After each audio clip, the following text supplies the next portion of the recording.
Здравейте, приятели! Днес ще ви покажа една невероятно вкусна и здравословна торта, без брашно и без захар. Приготвя се лесно, совест, кисело мляко и свежи плодове. Перфектна за закуска или лек десерт през седмицата. Необходими продукти: за блата финни овесени ядки 200 грама, кокосово масло 60 грама разтопено, мед или кленов сироп тъй супени лъжици, смелени орехи или бадеми 50 грама, бадемово мляко или прясно мляко 50 мл. За крема: кисело мляко 2% 500 грама, мед или стевия 3 супени лъжици, желатин 10 грама плюс 50 мл вода, горски плодове, боровинки, малини, ягоди или което на вас ви е любимо, около 250 грама, банан пасирано пюре за сладост и плътност 1 брой. За украса: допълнителни горски плодове 100 грама, пресни листенца мента, няколко, колкото на вас ви харесва. Начин на приготвяне: смели овесените ядки на брашно в блендер, смеси ги с орехите, разтопеното кокосово масло, меда и млякото.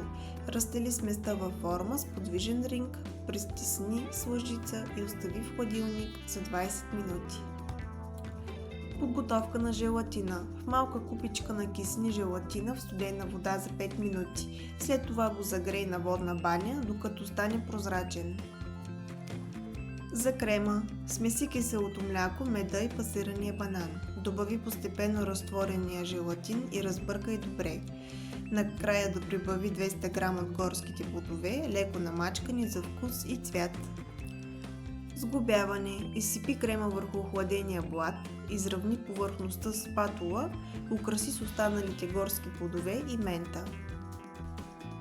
Охлаждане: остави в хладилник за поне 4 часа, най-добре за една нощ.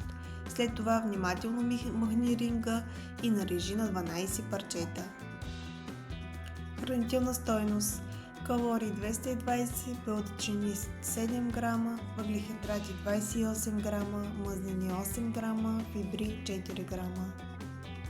И ето е моята здравословна торта с овес и горски плодове.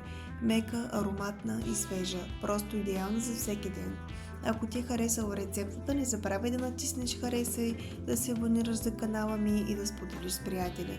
Ще се радвам да ми напишеш коментар дали я пробва. До следващата вкусна рецепта!